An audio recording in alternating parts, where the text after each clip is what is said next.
துலாம் லக்னத்தில் பிறந்தவங்களுடைய பிறவி கர்மா அப்படிங்கிற தலைப்பில் பார்க்க போகிறோம். துலாம் லக்னத்தில் பிறந்தவங்களுக்கு ஒரு பிறப்பிலேயே ஒரு குணாதிசயம் அப்படிங்கிறது அமைஞ்சிருக்கும். அப்போ அது என்ன குணாதிசயம்? துலா லக்னத்தில் பிறக்கணுனாலே பிறவி கர்மாவில் ஒரு யோகம் பண்ணினா தான் வர முடியும். காலபுருஷனுக்கு 7 சுக்கிரன். அப்போ அழகை குறிக்கிறது, அட்ராக்ஷனை குறிக்கிறது, மற்றவங்களை வசீகரிக்க குறிக்கக்கூடிய அம்சம் உள்ள இந்த லக்னம்ங்கிறது துலாம். இந்த துலாமத்தில் ஒரு சிறப்பு அம்சம்னா வேலை அமைப்பு அப்படிங்கிறது எப்படி இருக்குங்க? வேலை மட்டும் அடிக்கடி மாறிக்கிட்டே இருப்பாங்க. ஒரு இடத்துல பண்ணுவாங்க, அது டெவலப் ஆகி அடுத்த ப்ராஜெக்ட், அடுத்தடுத்த படிநிலை மாறிக்கிட்டே இருக்கக்கூடிய அம்சத்தில் இவங்களுக்கு உண்டு. எந்தெந்த பிஸ்னஸ் எல்லாம் அவங்களுக்கு செட் ஆகுங்க? இந்த ராசி அம்சத்தில் பார்த்தீங்கன்னா இந்த துலாம் லக்னத்துக்கு ஒரு சிறப்பு என்னென்னா, திருமணம் அப்படிங்கிறது எப்படி அமையும்? இந்த துலாம் லக்னம் சொன்னாங்கன்னா ஃபஸ்ட்டு திருமணம் பண்ணுங்க. திருமணம் பண்ண உடனே ஜெயிச்சிடும். குழந்தை பாக்கியம் அப்படிங்கிறது எப்படி இருக்குங்க சார்? கவனமாக இருக்க வேண்டியது இந்த இதுதான். ஏன்னா ப்ராப்பர்ட்டி அப்படிங்கிறது எப்படி அமையும்? பூர்வீக சொத்து, இறந்தவர் சொத்து வர ப்ராப்பர்ட்டியில் இந்த துலாம் லக்னத்துக்கு சிறந்த அம்சம் உண்டு. ஃப்ரெண்ட்ஷிப் அப்படிங்கிறது எப்படி இருக்கும்? குடும்ப நபர்களிடம் ஃப்ரெண்ட்ஸ் மாதிரி இருப்பாங்க, ஃப்ரெண்ட்ஸுக்கிட்ட குடும்ப நபர் மாதிரி இருப்பாங்க. ஆக மொத்தம் ஃப்ரெண்ட்ஸு ஃபேமிலி எல்லாமே ஒரு மிங்கிளாக இருக்கக்கூடிய அம்சத்தில் உண்டு. அவங்க லைஃப் டைமில் ஒன்ஸாவது இந்த கோயிலுக்கு போயிட்டு வந்தால் நல்லாயிருக்கும் அப்படின்னா எந்த கோயிலை நீங்கள் சொல்லுவீங்க? துலா லக்னத்துக்கு ஒரு பிறவி கர்மாவுக்கு ஒரு சில கோயில் இருக்குங்க.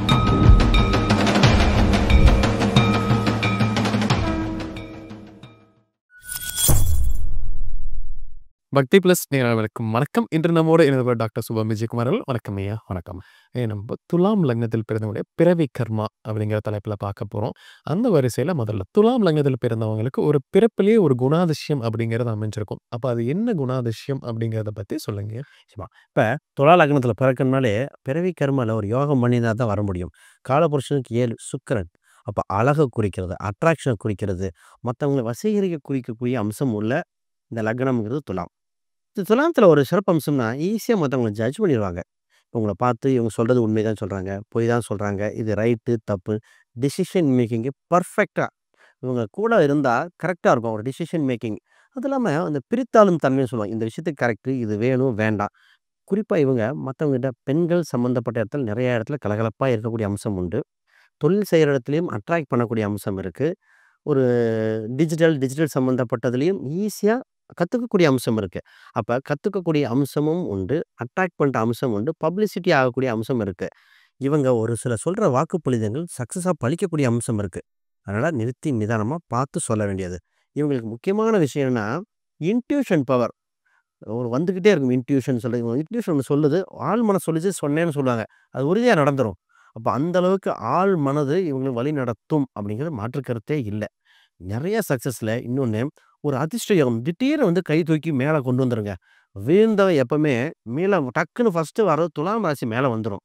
ஏன்னா பேலன்ஸ் அந்த ராசினால் மைனஸை ஈஸியாக ஜட்ஜ் பண்ணி ப்ளஸ்ஸை கொண்டு வந்து இவங்களுக்கு அது ப்ளஸ் பாயிண்ட்டுன்னே சொல்லலாம். அந்தளவுக்கு யோகமான லக்னத்தில் துலாம் லக்னம். துலாம் லக்னத்தில் பிறந்தவங்களுக்கு வேலை அமைப்பு அப்படிங்கிறது எப்படி இருக்குங்க? அவங்க வேலை செய்யக்கூடிய இடங்களில் எந்த மாதிரியெல்லாம் இருப்பாங்க அப்படிங்கிற பற்றி சொல்கிறீங்க. இப்போ துலா லக்னம் வேலை செய்யும் இடத்தில் ஒரு ஆசிரியராக இருப்பார். ஏன்னா இவங்க சொல்கிற பேச்சை மற்றவங்களுக்கு புரிகிற மாதிரி இருக்கும். ஏன்னா இவங்களுக்கு சீக்கிரம் போய் ஸ்கில்ஃபுல் பர்சன் ஈஸியாக கற்றுக்குவாங்க. கற்றுக்கிட்டு என்ன பண்ணுவாங்கன்னா மற்றவங்களுக்கு ட்ரைனிங் கொடுக்கறது, மற்றவங்களுக்கு ஆசிரியர் தன்மையாக சொல்லி புரிய வைக்கிற அம்சம் சிறப்பாக இருக்கும். இவங்க ஒரு விஷயம் சொல்லி கொடுத்தா மற்றவங்களுக்கு ஈஸியாக புரியும். அப்போ சூப்பர்வைசராகவோ மேனேஜராகவோ போகக்கூடிய தன்மை, உயர் பதவிகள் சீக்கிரம் படையக்கூடிய உண்டு. வேலை மட்டும் அடிக்கடி மாறிக்கிட்டே இருப்பாங்க. ஒரு இடத்துல பண்ணுவாங்க, அது டெவலப் ஆகி அடுத்த ப்ராஜெக்ட், அடுத்தடுத்த படிநிலை மாறிக்கிட்டே இருக்கக்கூடிய அம்சத்தில் இவங்களுக்கு உண்டு. குயிக் ப்ரொமோஷன், குயிக் வெற்றி இந்த ராசிக்கு. ஏன்னா 3, 6 கனெக்டட். இப்போ இந்த கமிஷன் வகையில் வருமானம், ட்ராவல்ஸ் சம்மந்தப்பட்ட துறை, ட்ராவல்ஸில் இருக்கலாம், டாக்குமெண்டேஷனில் பர்ஃபெக்டாக இருக்கும். இவங்கெல்லாம் ஒரு மெயில் அனுப்பி கொடுத்தாங்க அப்படின்னா அதில் நிறைய இந்த வேலை சம்மந்தப்பட்டதில் நிறைய செக் பண்ணி அனுப்புவாங்க. ஆக மொத்தம் இவங்க செய்கிற ஒரு விஷயம் நேர்த்தி இருக்கும், அதில் வெற்றி இருக்கும், ஆசிரியர் தன்மை உருவாக்கும். பேங்க்கு, இன்சூரன்ஸு இந்த மாதிரி செக்டாரில் இவங்க ஈஸியாகவே அதில் ஒரு ஆர்வம் இருக்கும், ஜெயிச்சும் வந்துடுவாங்க. துலாம் லக்னத்தில் பிறந்தவங்க ஒரு பிஸ்னஸ் செய்யும் பொழுது அவங்க எந்த மாதிரியெல்லாம் அந்த பிஸ்னஸ் எடுத்துகிட்டு போவாங்க? அவங்க பிஸ்னஸ் எப்படியெல்லாம் எந்தெந்த பிஸ்னஸ் எல்லாம் அவங்களுக்கு செட் ஆகுங்க? இந்த ராசி அம்சத்தில் பார்த்தீங்கன்னா இந்த துலாம் லக்னத்துக்கு ஒரு சிறப்பு என்னென்னா, சந்திரன் தான் தன் 10ஆம் வீடாக வருது. தன் மனசு தொழில் செய்யணுங்கிற ஒரு எண்ணம் இருந்துக்கிட்டே இருக்குங்க. வேலைக்கு போனால் கூடவே ஒரு தொழில் செய்யக்கூடிய அம்சம் இருக்குது. குறிப்பாக அந்த வேலையில் அந்த கர்மாவே கண்டிப்பாக சக்ஸஸ் பண்ண வச்சிரும் இவங்க பிறவி கர்மா.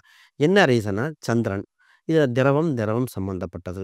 காலபுருஷனுக்கு இடம், வீடு, ரியல் எஸ்டேட் சம்மந்தப்பட்டது, பெண்கள் சம்மந்தப்பட்ட விஷயத்துல அட்ராக்ட் பண்ணி சக்சஸ் பண்ணுவாங்க. சுக்கிரன் அழகு. அழகு சாதன பொருட்கள், டிஜிட்டல் சம்மந்தப்பட்டது, டிசைனிங் சம்மந்தப்பட்டது இதெல்லாம் சக்சஸ் ரேட் ஜாஸ்தி. Bank sector. ஒரு சில ஜட்ஜ், லாயர் இந்த மாரிலாம் கவர்மெண்ட் எம்ப்ளாயி ஈஸியா உங்களுக்கு வந்துரும். அப்ப இவங்க எந்த தொழில் தொழில் சம்மந்தப்பட்டவங்கள டை அப் போடுறதுல இவங்க பெஸ்ட்டா இருக்கும். இவங்களுக்கு ஒரே ஒரு சக்சஸ் பாயிண்ட் ரொம்ப, ரொம்ப, ரொம்ப என்னன்னா, ஈஸியா அட்ராக்ட் பண்ணி நம்பர் ஆஃப் கிளையன்ட் இன்க்ரீஸ் ஆயிட்டே இருக்கும். ரிப்பீட் கஸ்டமர வர வைக்கிறதுல இவங்கள விட்டு அடிச்சுக்க ஆளே இல்ல. அந்த அளவுக்கு சிறப்பான தொழில் நிறுத்தக்கூடிய நேர்த்தி உண்டு. ஒரே ஒரு மட்டும் கவனமா இருக்கணும். இங்க சூரியன் நீச்சம் பெறுகிறது. நிர்வாகத்த மட்டும் ஒரு டைம் மத்தவங்கட்ட வெரிஃபை பண்ணிக்கணும். பண்ற நிர்வாகம் மட்டும் கரெக்ட்டா? ஏன்னா சூரியன் தான் நிர்வாகம். அந்த ஒரு பாயிண்ட்ட மட்டும் கைப்பிடிச்சுட்டாங்கன்னா, இவங்கள தொழில்ல ஜெயிக்கக்கூடிய அம்சம் வேற யாருமே இல்ல. துலாம் லக்னத்துல பிறந்தவங்களுக்கு திருமணம் அப்படிங்கிறது எப்படி அமையும்? அவங்களுடைய துணைவியோ, இல்ல துணைவரோ ம். எப்படி அமைவாங்க? அவங்களுடைய குணங்கள்லாம் எப்படி இருக்குங்க? இப்ப இவங்க குடும்பஸ்தானத்துக்கு செவ்வாய் சம்மந்தப்படுறாரு. 7ஆம் வீட்டுக்கு செவ்வாய் சம்மந்தப்படுறார். இப்ப வருகின்ற கணவன், மனைவி செவ்வாயின் ஆதிக்கம் இருக்கும். செவ்வாய்னா கொஞ்சம் கோவம், கொஞ்சம் பேச்சு, அப்ப கலகலப்பும் இருக்கு. கொஞ்சம் அந்த மாரி காரசாரமும் இருக்கக்கூடிய அம்சம் தான் இருக்கு. திருமணத்துக்கு அப்புறம் ஜெயிக்கிற அம்சமே இதாங்க. 7ஆம் அதிபதி 2 நல்ல குடும்பம், நல்ல வாக்கு இதெல்லாம் திருமணம் ஆனதுக்கு அப்புறம் தான். உங்களுக்கு வாழ்க்கையில ஒரு சில எந்த மாற்றமே இல்ல. ஒரே மாரி போயிட்டுருக்கு. இந்த துலாம் லக்னம் சொன்னாங்கன்னா, ஃபர்ஸ்ட்டு திருமணம் பண்ணுங்க. திருமணம் பண்ண உடனே ஜெயிச்சுரும். இதுல பார்த்தீங்கன்னா, அனுசம் நட்சத்திரத்துக்கு 5ஆம் அதிபதி. குழந்தை பிறந்த உடனே இன்னும் அடுத்த டெவலப்மெண்ட். அப்ப திருமணத்துக்கு பின் வெற்றி பெறும் ராசியில துலாம்ங்கிறது பிரதானமானது. இவங்க வருகின்ற காதல் அம்சம் உண்டும்போம். ஏன்னா, திருமணத்துக்கு பின் காதல் பண்ணக்கூடிய ராசி. இவங்க சுக்கிரன் அம்சம். இவங்க 7ஆம் அதிபதி செவ்வாய்.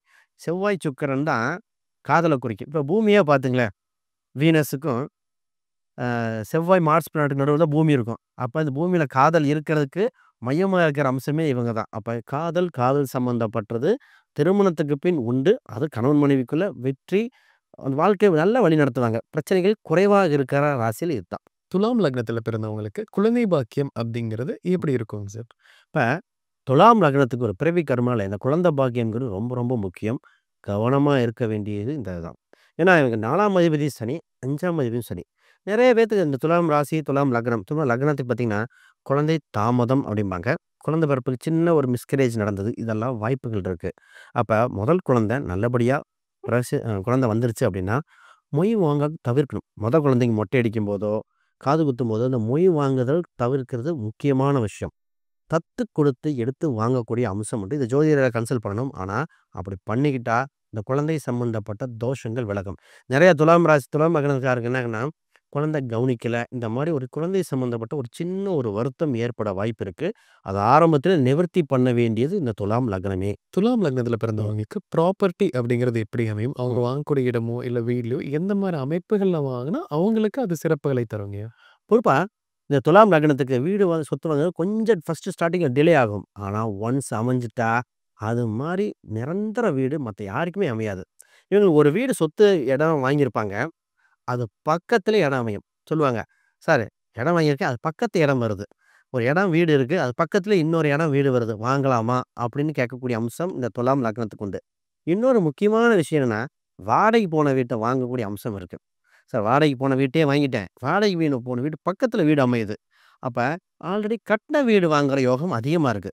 இவங்களா போய் கட்டி பண்றத விட, கட்டின வீடு ஆவினாசம் நெறைய பேர் கட்டின வீடு வாங்குற இவங்க வாங்குனதுக்கு அதுக்கப்புறம் வாடகை வருமானம் பெறக்கூடிய தன்மை இந்த துலா லக்னத்துக்கு உண்டு. அப்ப ஆக மொத்தம் இவங்களுக்கு ப்ராப்பர்ட்டி நிச்சயமா உண்டு. தாமதம் உண்டுமே தவிர, பூர்வீக சொத்து 5ஆம் அதிபதியும் அதே அவரே சனிதான். பூர்வீக சொத்து, இறந்தவர் சொத்து வர ப்ராப்பர்ட்டில இந்த துலாம் லக்னத்துக்கு சிறந்த அம்சம் உண்டு. துலாம் லக்னத்துல பிறந்தவங்களுக்கு உடல் நலம் அப்படிங்கிறது எப்படி இருக்கும்? அவங்க லைஃப் டைம் இந்தந்த பிரச்சனைகள் வரலாம். இதெல்லாம் கவனமா இருக்கணும் அப்படின்னா, எந்தெந்த விஷயங்கள்லாம் சொல்லுவீங்கயா? இப்ப துலா லக்னத்துக்கு ஒரு சில உடல்நிலை பத்தி கேட்டீங்க. கண்டிப்பா சொல்ல வேண்டியது இருக்கு. துலாம் ராசியே பார்த்தீங்கன்னா, வயிறு, அதுல கர்ப்பப்பைய குறிக்கும், சிறுநீரத்த குறிக்கும், ஹார்மோன் சம்மந்தப்பட்டதுல சுக்கிரன குறிக்கும். இந்த துலாம் லக்னம் 6ஆம் வீட பார்த்தீங்கன்னா, காலபுருஷன் 12ஆம் வீடு. அப்ப பாதம் சம்மந்தப்பட்டது. குருங்கிறது கொலஸ்ட்ரால் சம்மந்தப்பட்டது, அஜீரணம் சம்மந்தப்பட்டது, பாடியில இருக்கிற ஆக்ஸிஜன் சப்ளை இதெல்லாம் குறிக்கும். இவங்க மெயினா தலையில நரம்பு சம்மந்தப்பட்டது. இந்த மாரி விஷயங்கள். இப்ப சொன்னதெல்லாம் அஜீரணம் சம்மந்தப்பட்ட ஏதோ ஒண்ணு வந்து டக்குனு போய் டாக்டர பார்த்து என்ன ஏதுன்னு தெரிஞ்சுக்கணும். காலதாமதம் பண்ணக்கூடாது. இப்ப ஹார்மோன் இம்பேலன்ஸா இருக்கா, டக்குனு போய் சரி பண்ணிக்கணும். வயிறு, பெண்களா இருந்தா யூட்ரஸ் சம்மந்தப்பட்ட தொந்தரவு தான் என்ன ஏதுன்னு வெரிஃபை பண்ணி ஆரம்பத்திலேயே பண்ணும்போது சக்சஸ் ரேட் ஜாஸ்தியா இருக்கும். ஆக மொத்தம் இவங்களுக்கு இந்த மாரி இதெல்லாம் வாய்ப்புகள் உண்டு.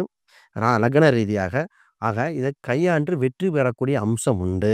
ஆக மொத்தம் இவங்க உறுதியா இதில கவனமா இருந்தே ஆகணும். துலாம் லக்னத்தில பிறந்தவங்களுக்கு ஃப்ரெண்ட்ஷிப் அப்படிங்கிறது எப்படி இருக்கும்? அவங்க சுற்றத்தில எந்த மாரிலாம் மிங்கிள் ஆவாங்க? அவங்க லைஃப் அப்படிங்கிறத எப்படி கொண்டு போவாங்கயா? அப்ப இது ஒரு துலாம் லக்னத்துக்கு ஒரு யூனிக்கான ஃப்ரெண்ட்ஷிப் விஷயத்துல என்னன்னா, குடும்ப நபர்களிடம் ஃப்ரெண்ட்ஸ் மாரி இருப்பாங்க. ஃப்ரெண்ட்ஸ் கிட்ட குடும்ப நபர் மாரி இருப்பாங்க. ஆக மொத்தம் ஃப்ரெண்ட்ஸ், ஃபேமிலி எல்லாமே ஒரு மிங்கிளா இருக்கக்கூடிய அம்சத்துல உண்டு.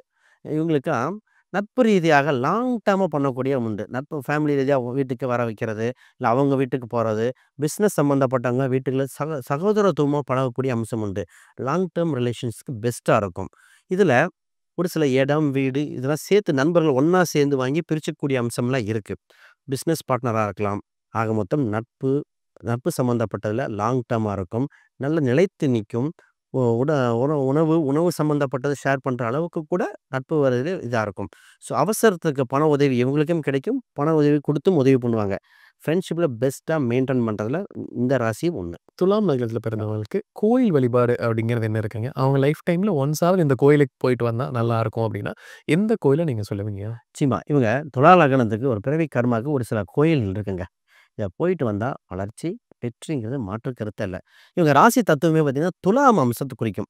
அப்ப துலா பாரம் குடுக்குற கோயில்களுக்கு வாழ்வில அடிக்கடி போயிட்டு வர, மென்மேலும் வளர்ச்சிக்கிட்டே இருக்கணும். அதான் இந்த ராசிய ஆக்டிவேட் பண்ற மாரிங்க. போயிட்டு வர வர வளர்ச்சி வெற்றி பெற்றே இருப்பாங்க. ஒரு ஒரு விஷயம் நடக்கல, டிலே ஆயிட்டே இருக்கு. துலாவா இருக்கிற கோயில் போய் சும்மா சுத்தி பார்த்துட்டு, துலாபாரத்த பார்த்துட்டு வந்தா, டக்குனு ஆக்டிவேஷன் நடந்து உறுதியா அடுத்த படிநிலைக்கு போவாங்க. அந்த அளவுக்கு சிறப்பு. இந்த ராசியில முழு நட்சத்திரம் பார்த்தீங்கன்னா, சுவாதி நட்சத்திரம் இருக்கு. சுவாதிங்கிறது நரசிம்மர குறிக்கும். அப்ப நரசிம்மர் சம்பந்தப்பட்ட வழிபாடு செஞ்சா வளர்ச்சி, வெற்றி. இவங்களுக்கு எவ்வளோ பெரிய எதிரிகள், செய்வினையா இருக்கலாம், கண் திருஷ்டியா இருக்கலாம், தொழில்ல எதிரியா இருக்கலாம். ஏதோ ஒண்ணு பண்ணிட்டாங்க. ஒண்ணுமே புடிபடல. நரசிம்மர் கோயிலுக்கு போயிட்டு வேண்டி உருகி வழிபாடு செஞ்சுட்டா, டக்குனு அடுத்த படிநிலைக்கு போயிருவாங்க. அப்ப இந்த கோயில்கள்ல மட்டும் கையில புடிச்சுக்கிட்டு இவங்க ஜெயிக்க முடியுங்கிறது மாற்று கருத்தே இல்ல. துலாம் லக்னத்துக்கான குணாதிசயங்கள் அந்த விஷயம் ஆகட்டும்ங்க. பிறவி கர்மா பத்தி நம்ம முழுமையா பார்த்தோம். நம்ம நேயர்களுக்கு இது ஒரு பயனுள்ள கருத்துக்களா அமைஞ்சிருக்குங்க. மீண்டும் ஒரு பதிவில் சந்திக்கலாம். ரொம்ப நன்றி. நன்றி.